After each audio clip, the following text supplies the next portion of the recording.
Greetings and welcome back to another episode of the Decision Hour. I am your host, Adam Bird, and I got a really cool interview lined up for you cats today. I met these guys a couple months ago already. Damn, I guess it's been a couple months ago already. Time flies, right?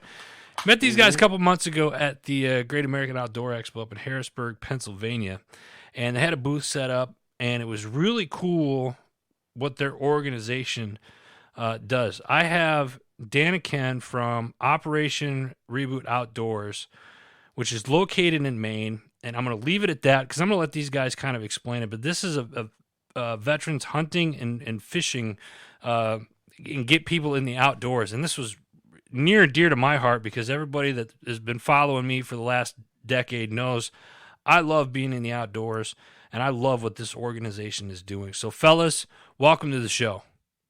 Oh, thank you very much. Thank you. Absolutely, absolutely. So let's dive right into this. Dan, let's start with you. Tell the listeners a little bit about yourself. I'm Dan Waite. I'm an 11 Bravo. Served the Army for 9 years.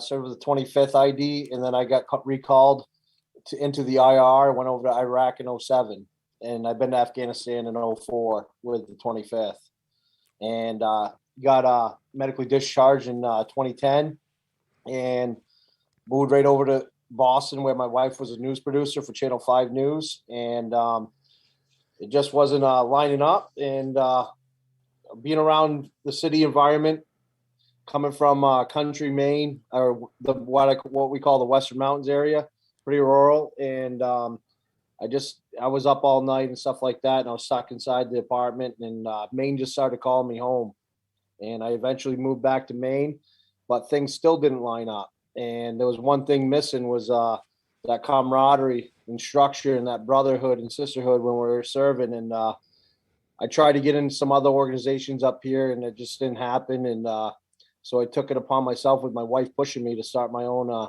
organization called Operation Reboot Outdoors, with the intention of getting veterans and law enforcement and active service members out in the woods for what we call a reboot. I love it. Yeah. So we did it straight out of our house in Turner, Maine. We served over 340, 50-something veteran strangers. They're not strangers to me, but, I never met them before. We all had, that service connection that we all served and that we've been through the same thing. And I felt comfortable and had them stay in my house for up to a week at a time, doing certain guided trips. And it got pretty popular over the last couple of years, and it's grown so much that we have now purchased an outfitter in the Western Mountains that we can service over hundreds and hundreds of vets a year. That's pretty cool. And when did you start? When did this idea become start inception? Well, I'm gonna be pretty honest here. I got home, I had a family starting. I started a family. I had a son, and my next son was on its way, and I was stuck inside all the time still. I wasn't finding any enjoyment outside. Right. It was just something missing. I mean, and, and being laid up at night and drinking and being in the fog to try to medicate myself. And I was on all kinds of meds as well from the VA, and I just blew all that crap off. And alcohol was my number one choice. And I'd wake up sluggish in the morning and just struggle through the day. And I just stopped feeling sorry for myself. And I said, you know what, I got to do something. I got to get out to what I love doing. And I remember as a kid growing up, my grandparent, whether it was my grandfather, my aunts and uncles, or friends' fathers mostly, would bring us out hunting and fishing until we could do it on our own. Yeah. And we'd spend hours and days just doing that. And you would feel really good just being out in the woods and on the water. And that's how I found my escape from the darkness, was through the outdoors.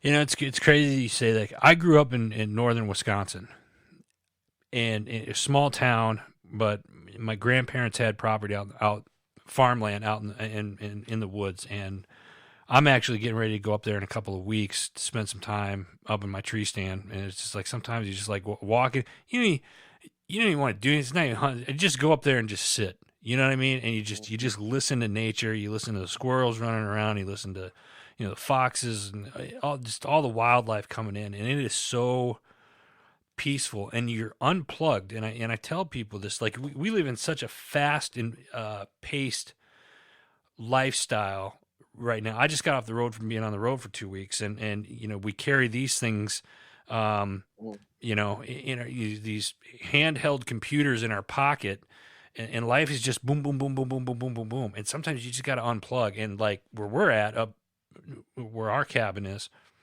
you don't get internet. Like it's still like if you want internet, it's still like on the old school dial-up kind of a thing. You know what I mean? They're a couple years behind, but it's nice to just be able to get out. And there's something like you said about being in nature that's just very therapeutic. So I absolutely love what you guys are doing. Ken, I'm going to bring you on here, man. Tell us your story. Tell the listeners a little bit about yourself and how you got involved with all this. So I was in the Army for about 3 years. I deployed to Afghanistan. Then shortly after I got back from Afghanistan, I was in a couple bad accidents, leaving me where I got medically retired from the military. My ankles were folded inwards. I had bile nest on my cast. My bones were bowing outwards. I had Canadian crutches to try to get around. And I was very suicidal, in and out of the mental ward, in a very, very dark place, towards the point where I was almost one of the 22. And Dan personally heard about me and reached out to me and talked to me about Reboot. And I put in for a bear hunt at the last second, and I got drawn. And from the moment I pulled into the driveway, I felt like family. And during that week and moving forward, I found the brotherhood back, the camaraderie. I became one with nature, and I learned the healing power that Reboot has to offer through nature. Yeah. And now I'm at the point, like, I'm a double amputee, but I use that to help Reboot, to show the other veterans and LEOs a reboot of life, and to show them that they can move past whatever they're getting through. Yeah, you guys, I noticed when I met you guys at the show that you could definitely feel that family atmosphere in and around your booth. And even when people, like, you know, I was watching people walk up and you guys were explaining what you guys do and stuff, and it was like welcoming people with open arms, and immediately seeing the smiles that you would put on people's faces as they approach. Even me, I love what you guys are doing. Never been to Maine. I said, okay, now I got family up there that I know I can go up and see, you know, and I'm an Army guy myself. So we, like, you listeners out there, you got 3 studs, you know, on you know, from the greatest military in the world. You know, it's not often you get 3 Army guys on the same on this podcast, at least, not at the same time. But I absolutely love what you guys are doing. So let me ask you this: let's you guys have been doing this for a while. How many veterans and Leos have you guys served to date since inception? Okay, so since we became official in 2019, we have to this day. Not that I'm counting or anything, because it's not about a number, you know, right, but it absolutely. is kind of, but it's 632 Jeez. veterans, LEOs, and active service members that we've brought on guided hunting and fishing trips in the state of Maine. That's amazing. Now these veterans, they come. I know you guys are in Maine, but I'm assuming, like, never been to Maine, and I picture Maine as like you got a couple of cities, and then the rest is just wildlife north. And if you see anybody in there, they probably haven't seen civilization for a while, right? So it's like, are you bringing veterans in? Yeah, I'm assuming you're bringing veterans in from all over the country, coming in and doing this. Is that how this works? Or is there a certain geographical location that you guys work with? Absolutely. At the beginning, it was mostly, obviously, a lot of state Maine veterans. Maine has the 3rd highest per capita veterans in the country, the veteran population. And the first year when we started, it was mostly them. Then it kind of outreached to New England, you know, which is Mass, Vermont, New Hampshire, Rhode Island, and, you know, we'll get a couple New Yorkers. But then something crazy happened. Mike Rowe from Return of the Favor featured us on that show and donated a side-by-side to our cause, because my personal one was starting to get beat up because we're using it so much. And it went national. We got like 8 million views on that video. Next thing you know, our emails and our phone was blowing up, and the numbers just started skyrocketing. Even during the pandemic, we we stayed continually open because we work outdoors, and we served 200 plus veterans and LEOs every year during the pandemic for 2 years straight. Wow. We never closed our doors, and we just kept going because we knew that it was pretty vital to in that time, and what was going on, to get veterans and those guys out in the woods and on the water for a reboot and get them out of the house, because everybody was made to stay home. That's even worse. So those of you that are listening to the show right now, it means you're already online. Open up another browser and go to Operation Reboot Outdoors. That's all one word. .com and check out their website, because they got some really cool pictures. They got their mission statement up here. You can go to missions, and they do ice fishing. Oh, ice fishing. Wow, yeah. Turkey hunt, spring. I'm getting I can't read all this, guys, because I'm getting the fever just sitting here looking at this. I'm just I'm about to pack a bag and come up right now. Spring fishing, bear hunts, moose, deer. You guys do it all, and these are guided hunts that you do. So, Dan, you're the one that, correct me if I'm wrong, but you're the one that is certified or licensed by the state as a guide, correct? Yes. Yep. What is that? I didn't even know you. Is there a certain process you have to go through to get blessed off on to do that, or what is that? What does that mean exactly? Yeah. I'll tell you how you do it. Pretty much, basically, so being a registered Maine guide means you're professional and proficient on pretty much making sure everybody's safe out in the woods, and providing them with the best experience that you can with trying to be as successful as you can out in the woods, by fishing or hunting. But it's also about showing them a good time and make sure that everybody returns safe. And the whole overall hunt is just an experience in itself, where you go to a lodge and you get fed, and you get to stay out in the middle of the woods. The guide, is kind of I always say, my guides, because I'm not the only guide. Reboot is 100% volunteers, and I have about 6 or 7 registered Maine guides like myself on staff, and everybody's pretty proficient in some certain skills, but everybody knows how to do something. Yeah. So when that happens, they come up to, the veteran comes up and they're assigned to their guide, which some are veterans, some are civilians, but usually the civilian guides mix really well with the veteran LEOs and active service members. And you get an experience of your lifetime with some guys that are very, very knowledgeable, experts in their fields. I always say, it's like special spec ops in the military, a Maine guide is. So that's how I word it. I love it. I love it. I love it. So what do you guys got coming up here in the next couple months? Obviously, do you have hunts that go around? And again, I know each state is different as far as their hunting seasons and whatnot. I know Wisconsin's is their rifle is in November, and that's only because that's the one that I hunt. And they got a couple of archery here and there. Is it does Maine have different times a year that you guys have certain things that you go out and do? And is it like a lottery? Is it over the counter for these out-of-staters to do it? How does that work? Yeah, so basically, the premier hunts that we have in Maine are the Maine black bear hunts, and those tags are over the counter, and those all start at the beginning of September and end by October. And then you have the other premier hunt, which is a Maine moose hunt, but you will have to put in for the lottery for that, like a Colorado elk tag. Yeah. And the odds are pretty slim, but every year your points add up, and you never know. And that's a hunt of a lifetime. I mean, for one of those hunts alone to be guided is $10,000 up here in Maine if you won that lottery tag. So that's one of the big ones. We do whitetail hunts, and those are right over the counter. Pretty much everything but the moose is over the counter, any big game animal in the state of Maine. Now, Reboot's gotten so big, to make it fair, because we only have so many resources, is we do our own lottery system on Facebook, Instagram, email. You message us during that season, and we put your name down, and we usually do an online live version of drawing the names to see which veteran gets to go out on the hunt. If you're lucky enough, you're followed by a packing list and instructions. And all you got to pay for is to get here to Maine and your license, which is very cheap compared to other states, the big game tags and stuff like that. Yeah, I looked in. Truth be told, I already looked into how much the tags were. I told the wife, I was like, listen, there's a good chance I'm going to Maine either this year or next year sometime, but this hunt's gonna happen. Yeah. I'll make it work. And then write it off, because I'm merely coming up to take a look at your guys' operation so I can help promote it more on a larger scale. Yeah. That's Yeah. Yeah. No, but I would like to add too, though, on our other fishing trips, anything that involves on the water, that's open sign up. I mean, we run continuously.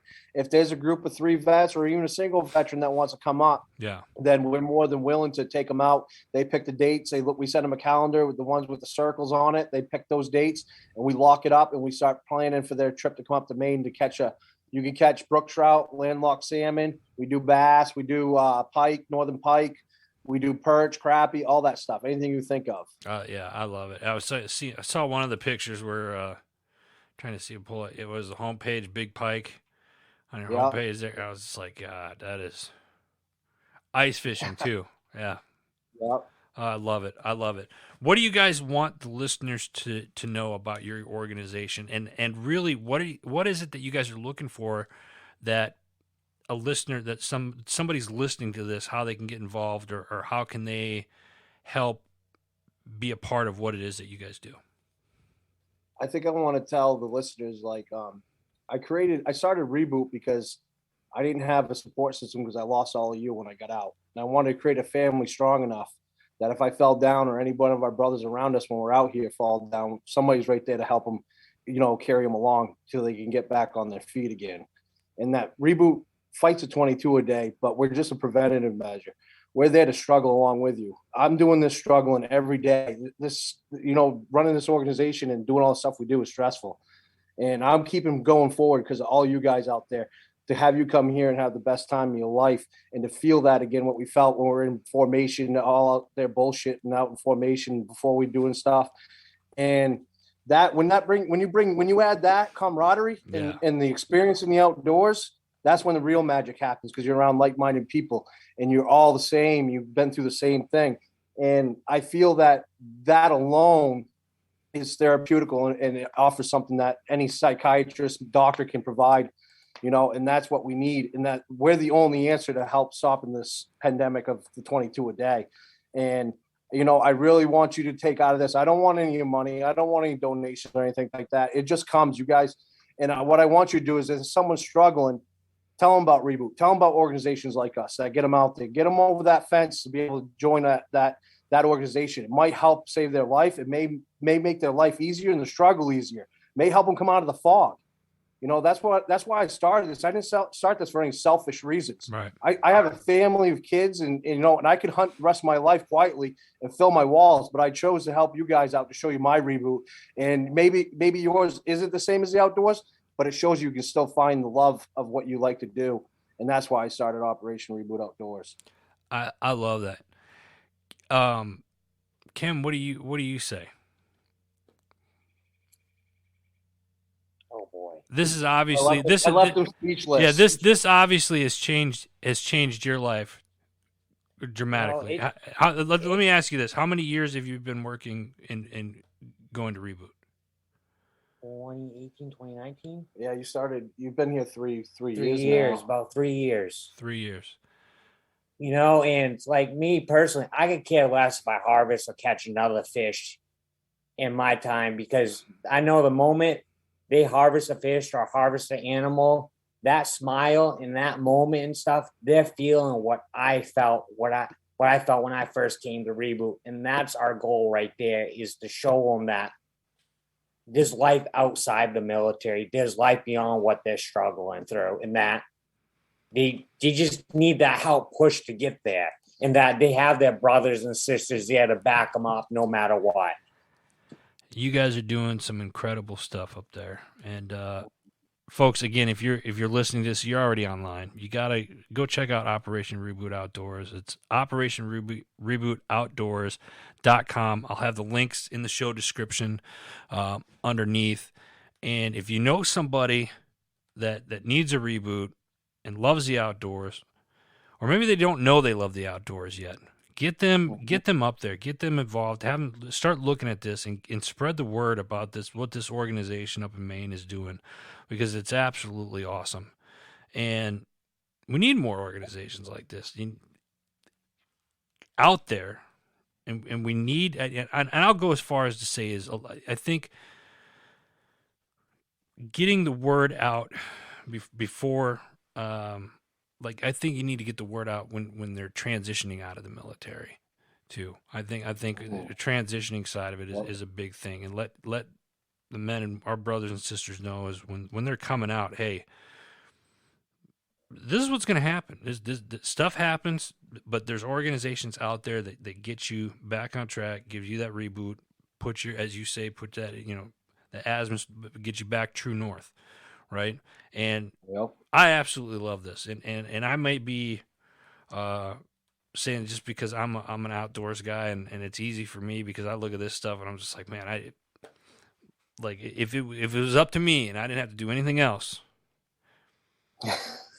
I'd be in the woods every day. You know what I mean? And don't get me wrong, I love being behind the mic because I feel like I love helping people get to where they want to go. It's all a bit, it's a purpose, and you guys have found your purpose, helping others reboot. You guys are living a life of purpose, putting a smile on your brothers and your sisters' faces. So my hat's off to you guys. I love you guys for it, and thank you for what you guys do. Thanks for having us on. I appreciate it. Absolutely. Before we let you go, I asked this question to all my guests on this show. You're on a show called The Decision Hour, and we've kind of talked about decision. We make decisions every day, right? So, Dan, starting with you, and then Kim, we're going to end it with you. Name a time in your life where your feet were on the line, and you had to make that decision. What was it, and what was the atmosphere like at that time? Jeez, really? That's what you throw at me, the last thing? Gosh, really? I'll pass to Kenny so I can think about how I'm going to answer that. Kenny, what do you got? It's funny. I do that on purpose because it's like because most people, if I prep you for it, you're like, all right, I'm going to come up with this. And then you get to it and you ask the question and it turns out to be something else. Kenny, what do you got? What's that one decision that you had to make? Whether to have my legs amputated or not. Ooh, okay. Because it was a risk to whether it would have been, it was up in the air whether it would have benefited my life or made it worse. And I took that leap of faith and chose to have my legs amputated because I felt it would better my life. And the moment I did that, I don't regret it. I don't look back. I'm living one of the best lives possible. I'm hunting, fishing, running, you name it, doing everything to help get the vets out, you name it. Yeah, brother. Love it. Love it. Dan, are you wishing you went first now? All right. So, I mean, there's so many to list, but I'm going to tell you, I think I face the line every single day. My feet are on the line every day. Yeah. I truly feel that way. And I had to keep convincing myself to push forward with this. And with, so many things run through my head, racing thoughts about what, am I doing the right thing? Am I sacrificing too much for this? And you know what? I always think about how I felt when I first started this organization, how I was alone. And it felt good. I liked it. I like being in that misery. I thrived in it. I didn't need to talk to anybody. Right. But then usually every morning I start out grumpy until I have about 4 cups of coffee. And then it turns around and I'm thankful that I stepped over that line every single morning to see who's coming here next and see how they act and how they interact and what if they're going to smile at the end of the day or not. We have some of the toughest guys. I'm telling you right now, I know I don't like talking about my feelings. I hate it. I know there's a lot of tough guys out there that are struggling, that act tough. And trust me, I can see through it. And there's a lot of people that can see through it. Yeah. And you just got to step up. And I promise you this, I've been 1 year and 6 months sober and my life is so much better every single day by not crossing that line and hitting the bottle. And I'm so thankful that I've done it because it's probably saved my life. That's awesome. That is awesome. Gentlemen, I appreciate you guys' time and thanks for coming up on the show. Folks, Operation Reboot Outdoors, go check it out. Before we let you go, make sure you check out our parent network, Heroes Media Group. You can simply go to heroesmediagroup.com. Check out all the shows, articles. They are hiring, so if you're interested, send them an email at info@heroesmediagroup.com. That's all the time that we have. I'm Adam. Until next time, you've been listening to The Decision Hour.